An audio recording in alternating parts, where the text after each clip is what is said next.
guys, how's everybody doing? I hope all is well with you and your families.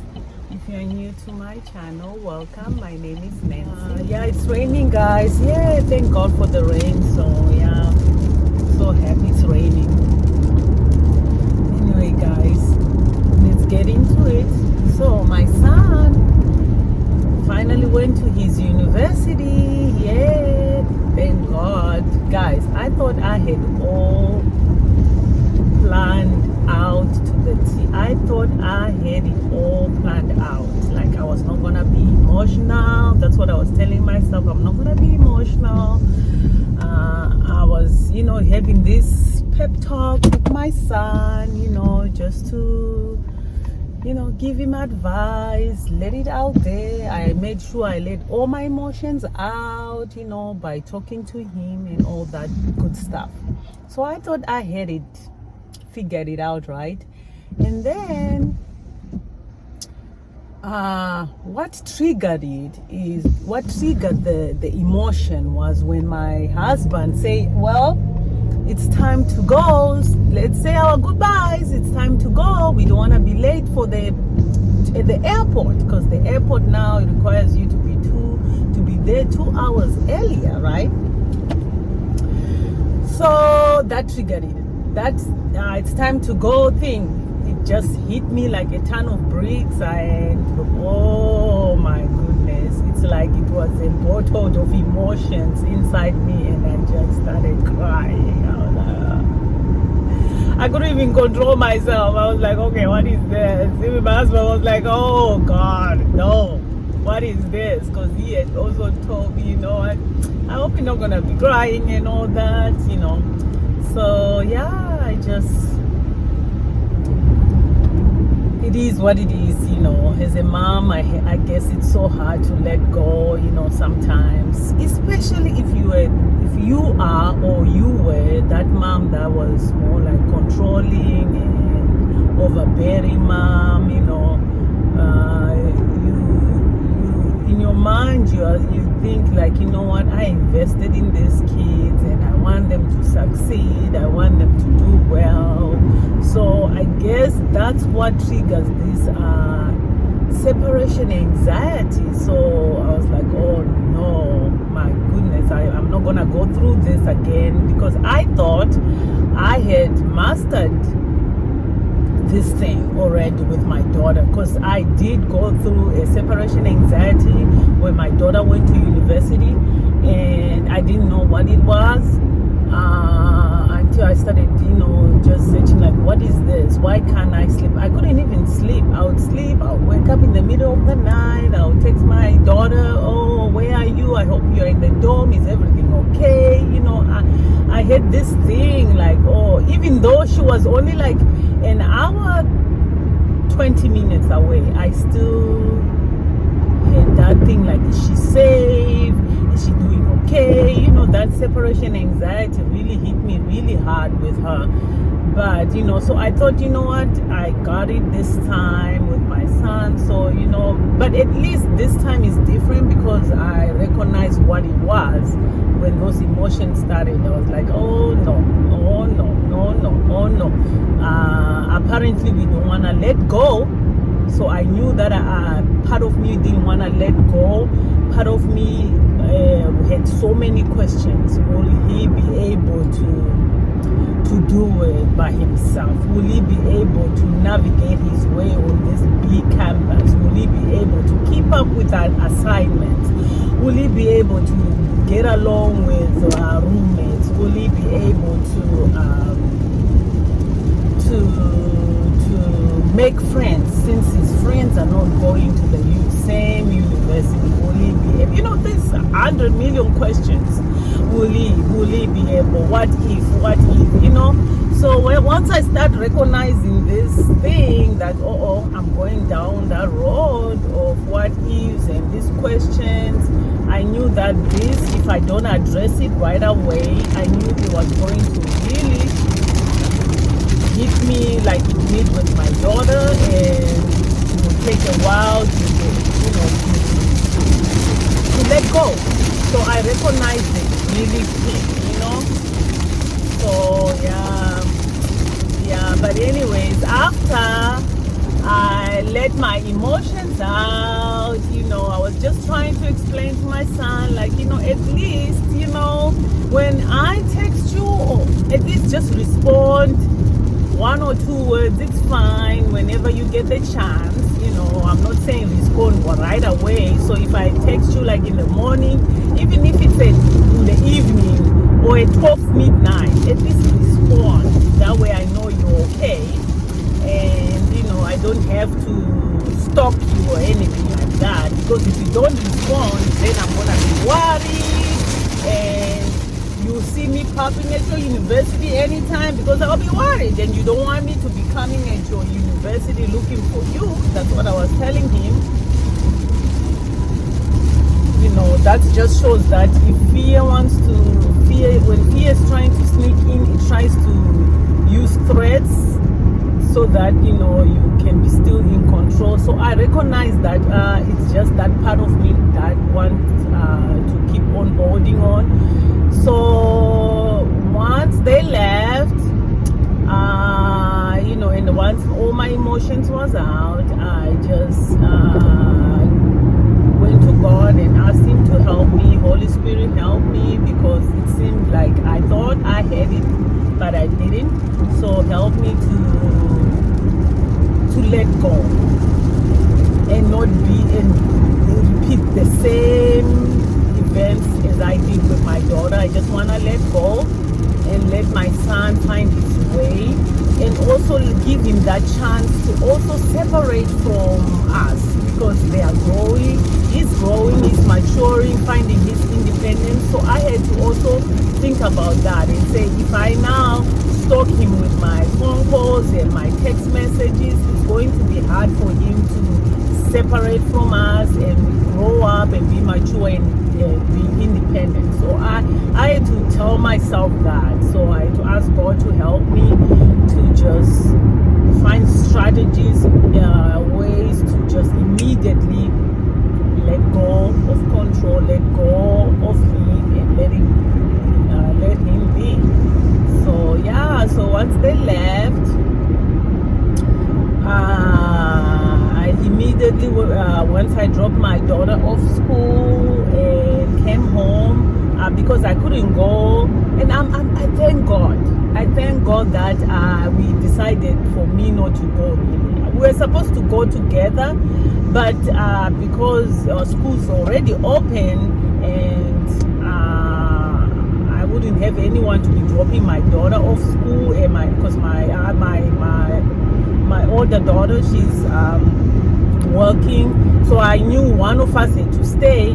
At first my husband was like, "I'll stay, you go, because I know you want to go." And yes, I wanted to go, but then I thought about what happened with my daughter, where we were just, when we were leaving the campus. Well, when we got to the campus, I was all over the campus, trying to clean up, trying to do everything. Basically, I did everything, from decoration, like, "Oh, why don't you do this? Why don't you do that? This is nice.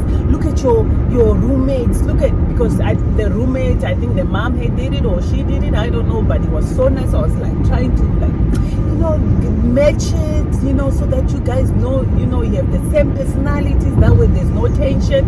So I was all over the place. I didn't allow her to, I did allow her to do her thing, but I was helping, and I shouldn't, So when we were leaving, even when I met the roommate and the parents, and got the phone numbers, we exchanged our phone numbers with the parents, so that, because they were from out of town, so that they can, if there's anything they wanted, we can go, and help their daughter, things like that.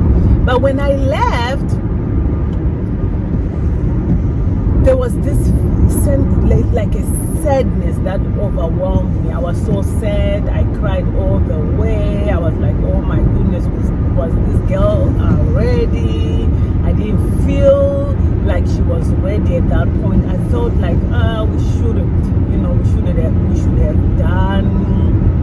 gone the other way, So I just felt this sadness, and then that's where that separation anxiety hit me so hard. I was so sad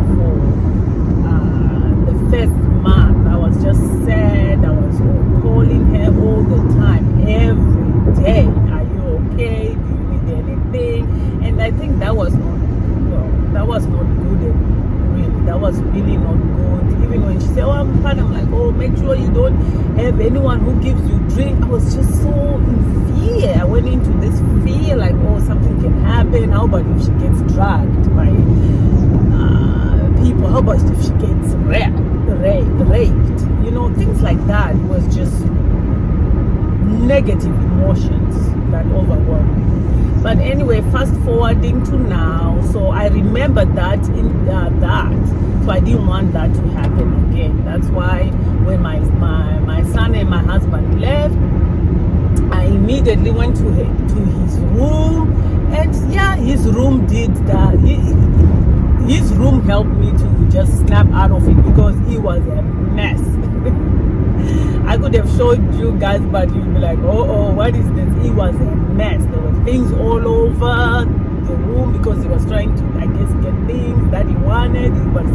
It was a mess. So that helped me to get out of my sadness. I started just organizing, making sure I removing clothes, folding clothes, because basically he had told me the stuff that he left, he doesn't need it. So I knew what to keep and knew what to give away, and what to throw away, really. So I cleaned. I think it took me almost like 4 hours thorough cleaning the room and doing all that good stuff. So that helped me a lot. So that was on Thursday, right? Wednesday? That was on a Wednesday or Thursday? Yeah, that was on a Wednesday. So the next day, the only thing that I only wished I went is because, with men, they don't give details like us women. Okay, let me say some men don't give details like us women. Because I would want detail, like, okay, you got there, how was the room? Okay, how was the roommates? How was the families? Details. I did not get any information whatsoever. But you know what?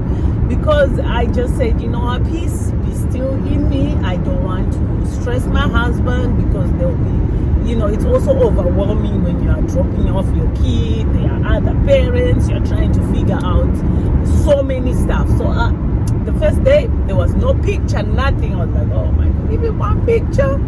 And he was like, oh, I'll send the picture, just not now. We are so busy, so I let it be. Came Friday, that's when I received a few pictures and a little, just a tiny update. So I said, okay, whatever, it's okay, we're gonna keep on moving. So they were busy doing their thing. So that helped me to let it out, my anxiety, to just know that, okay, whatever. Even at night, I slept peacefully on the next day. The same day, I slept really well. I didn't even have any sleepless nights or anything like that. I slept really well. Even the next day, I'm sleeping well because I just gave it all to God. I was like, I'm not gonna worry about this thing. I'm not. I choose not to worry about it. It's in God's hand. Everything will work out for His good. And then it turned out that, when you give it all to God, God will take care of you. And it turned out that one of the roommates in that apartment is from where we live. I was like, oh my goodness. And they like the same thing. They love football. They do the same thing. I was relieved. I was like, oh God, thank you.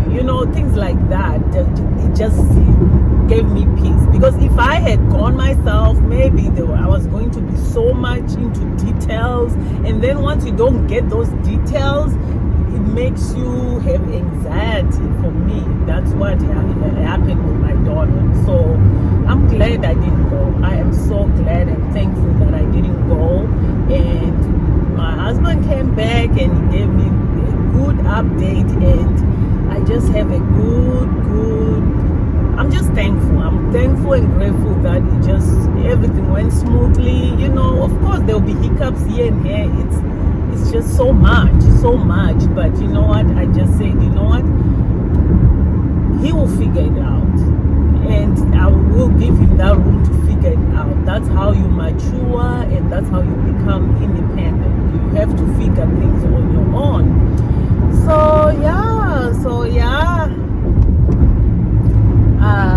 so far so good. Also, the other thing that helped me when that sadness wants to come in again, I will just meditate on my favorite verses, but I will meditate on my favorite scriptures, like Philippians 4 verse 6 and 8 and things like that. I'll just keep on, when that comes in, I'll just say, no, don't worry about anything, but in everything, through prayer and petition with thanksgiving, let your requests be made known to God, and the peace of God, which surpasses all understanding, will guard your hearts and your minds in Christ Jesus. So anytime that worry or that what if or that or those negative questions come knocking, I just find me some Bible scriptures and meditate on it, and keep on meditating on it and focus on that until that worry or that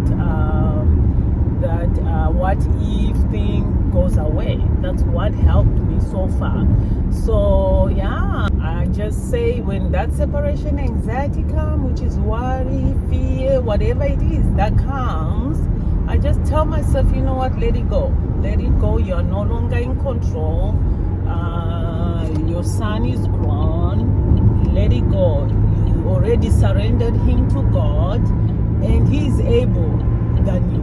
He's way capable and able. And he has more powers than you can have. He can be there. You can be there just like that. He can be there. He's there right now. So why are you worrying? Why are you worrying yourself? Let it go.